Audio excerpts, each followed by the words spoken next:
Hello, good day to you all. I'll be talking about an interesting topic today, a topic that is very, very interesting and or which most people are guilty of. Likewise, me, I used to be guilty of it in the past. But because I unlearned most of the things I learned as a kid, so I'm no longer guilty of it. Actually, what I want to talk about today is our identity as Africans. You know, as Africans, we have this unique identity about us. Our identity, which distinguishes us amongst other people. We have our cultural system, our culture, our traditions, our beliefs, our belief system, our norms, our values. These things actually, make us unique and peculiar. It makes us a peculiar people. You know, the way we name our children, the way we name ourselves, the kind of names we give to ourselves. But I found out that some people, some Africans are actually ashamed of their culture and of their traditions. That the names they give to them as kids, when they grow up, they want to funkionize that name. I noticed this thing amongst a particular set of ethnic group in Nigeria. I'm not trying to call out any ethnic group in Nigeria or trying to segregate against any ethnic group. I'm just trying to say what I observed. You know, somebody that, is bearing Olamide or Abiola, by the time he grows up, you just look at it as the name is not funkinized, it's not funky enough. You want to change it and put H at the beginning. So instead of pronouncing his name as Olamide, you will now put H as H-O, to be spelled H-O-L-A, to be pronounced Holamide. Now, these things are, I don't know, is a product of social engineering, in which the white man has really engineered your brain to make you feel inferior, to make you feel you are not, you are not at par with them. And why I'm saying this is that you see some children, their parents gave them strictly Igbo names or strictly Yoruba names or strictly Hausa names, but because when they now grow up, they feel, oh, I don't have an English name, I want to have an English name. They just give themselves Jessica, give themselves John, just to feel accepted. No, this is actually wrong. These things are product of social engineering, or they are social engineering concepts which the white man has really instilled in our heads just to make us feel inferior. No, you don't feel inferior. Your names are peculiar to you. Your names are special. Your names, Igbo names, Yoruba names, Hausa names, they are very, very unique. They are wonderful names. I can't just fathom or just wrap it around my head why I'll see somebody and have a full-fledged African who will be bearing the name Rita Dominic, bearing the name James Francis. That doesn't sound African. What makes you African? What makes you unique? If your name is Ogogome, Igba, bear that name with pride. That is what makes you an African. Stop saying it doesn't sound funky. You want to give yourself an English name to feel accepted, or you want to funkionize your name to feel accepted. To feel accepted by who?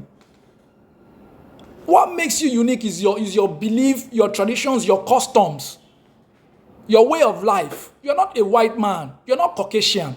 You shouldn't be bearing your first name English name, your middle name English name, your surname English name. You now take your father's English name as your surname. Meanwhile, your father is actually called Ejenihu, or your father is actually called Obinna, or your father is actually called Olamilekon. Lovely names, but because he has an English name, Joshua, you now remove the Olamilekon and be bearing that his English surname, and you have an English name as well. But because probably you're called Olamide James Olamilekon, you now remove that Olamide and be bearing James, your father's English name. You put it at the end, at the back, probably James Joshua. That doesn't sound like an African. It sounds, how can I see a black man with a lovely brown skin bearing James Joshua as a full name? That I don't understand. I can't just wrap my head around these things. We should have our identity, bear our names with pride. That is what distinguishes us amongst other people. That's what makes us Africans. You understand? Same thing goes to other traditions, like our marriages. Before I even go to there, go to that part, that aspect of other traditions.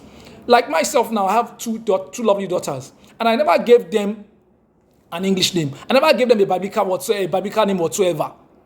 When I was baptizing them in the church, I was told that I should bring a Bible name or a Christian name that connotes something about God. I told them, no, these Igbo names I'm giving to you connote things about God. These things connote things about God. I cannot give my children biblical name. I don't care. I can't give my children biblical. I can't name my children Ruth or Mary or things like that. I'm not against those names, but I can't give them those names. I'm not Jewish. I'm not from Hebrew. I'm a full-fledged Igbo man. I gave my children Igbo names. Their first name is Igbo. Their middle name is Igbo. Their surname too is Igbo. So when you hear their names, lovely names. I don't need to give my children biblical name to feel accepted because the church said so. If you can't accept those Igbo names, leave it. Stop giving your children English names. Why should you give your children English name? Can you see a British man in London or an American man in New York or a German in Berlin giving their children Igbo or Yoruba names or Hausa names or names from or Swahili names? Can you? You can't. Why do we do these things as Africans? Why? Look, if you're listening to me now, no matter your age, if you're a teenager or an adolescent, don't feel inferior. If your parents did not give you English names, when you grow up, don't give yourself English names. Your names are unique. They are lovely names. They are lovely African names.